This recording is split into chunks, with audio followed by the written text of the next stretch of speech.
আপনার ধানের বীজতলাতে ধানের চারাগুলো যেন সুস্থভাবে বেড়ে ওঠে, সেজন্য আপনাকে যা করতে হবে তা হচ্ছে নিয়মিত বীজতলা পরিদর্শন করবেন। খেয়াল রাখবেন বীজতলা যেন কখনো খুব বেশি শুকিয়ে না যায় এবং খুব বেশি পানিও যেন না জমে। আর হাতের কাছে ছত্রাকনাশক ও কীটনাশক রাখুন। যদি বীজতলার চারার রং ফিকে হয়ে যায় তাহলে অল্প পরিমাণে ইউরিয়া দিয়ে হালকা সেচ দিন। আর যদি চারার পাতার আগা বা অগ্রভাগ শুকিয়ে যায় তাহলে পটাশ সার দিন।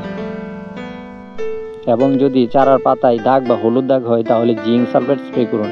এবং পোকামাকড়ের আক্রমণ থেকে রক্ষা করতে সঠিক সময়ে কীটনাশক স্প্রে করুন।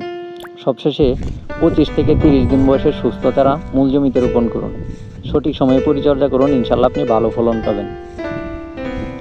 আর স্মার্ট কৃষক হতে চাইলে মনে রাখবেন ভালো বীজতলা মানে ভালো চারা, ভালো চারা মানে বেশি ফলন, সঠিক সময়ে পরিচর্যা মানে কম খরচে বেশি লাভ।